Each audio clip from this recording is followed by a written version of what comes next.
ಹೇಳ್ತಾರೆ ಕಥೆಗಳು ಯಾವುದೇ ಮಾಡೋ ರಾಮಾಯಣ ಮಹಾಭಾರತದ ಅಂಶಗಳು ಅದರಲ್ಲಿ ಇರ್ತದೆ ಅಂತ. ಒಂದು ವರ್ತಮಾನದ ಒಂದು ತಂದೆಗೆ ಎಷ್ಟು ಒಂದು ಕುಟುಂಬ ಅದು ಹೆಂಗೆ ಅದು ಕಟ್ಟಬೇಕು, ಅದು ಎಲ್ಲರೂ ಒಂದು ಚಿಕ್ಕ ಮಗು ಬಿಡೋ ಪರವಾಗಿಲ್ಲ ಒಂದು ದೊಡ್ಡನಾದ್ಮೇಲೆ ತಿಳ್ಕೊತಾನೆ ಅಂತ ನಾವು ನೆಗ್ಲೆಕ್ಟ್ ಮಾಡೋದು, ಅದ್ರ ಎಫೆಕ್ಟು ನಮಗೆ ವಯಸ್ಸಾದ್ಮೇಲೆ ಅದು ನಿಜವಾಗ್ಲೂ ಅದ್ರ ಇಂಪ್ಯಾಕ್ಟ್ ನಮ್ಗೆ ಕೊಟ್ಟೇ ಕೊಡುತ್ತೆ.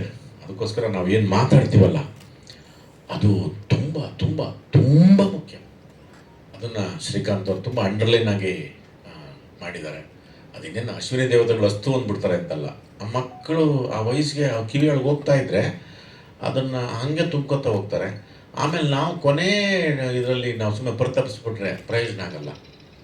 ಅದನ್ನು ತುಂಬ ಚೆನ್ನಾಗಿ ಅಂಡರ್ಲೈನ್ ಮಾಡಿದ್ದಾರೆ ಆ ಥರದ್ದು.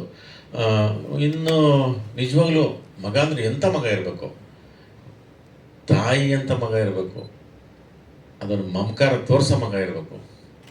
ಅದನ್ನು ನಿಜವಾಗ್ಲೂ ಎಷ್ಟೋ ಕಡೆ ನನ್ನನ್ನು ಮಗು ಥರ ಮಾಡಿಬಿಟ್ಟಿದ್ದಾರೆ ಪ್ರಾಣಮ್. ನಿಜವಾಗ್ಲೂ ನನಗದು ಭಾಳ ಈ ಥರದ್ದು ಎಷ್ಟು ಫ್ಯಾಮ್ಲಿ ತರಲೆ ನೀವೇ ಯಾರು ನಿಮ್ಮ ಮಕ್ಕ ಬಡಪ ಇದ್ದೆ ಅಂತ ನೀವು ಅದನ್ನು ನೋಡಿದ್ದೀರ. ಆ ಥರದ್ದು ಆ ಗಿರಿ ಜೊತೆಗೆ ಆ ಥರದ್ದು ತಮಾಷೆ. ಪಾಪ ಅವನ ಇನ್ನೋಸೆನ್ಸ್ ಮೂಲಕ ನಾವು ಅದನ್ನು ಅವನಿಗೆ ಅವನ ಮೇಲೆ ಪ್ರೀತಿ ಇರುತ್ತೆ ಒಂದು ಸಣ್ಣದಾಗೆ.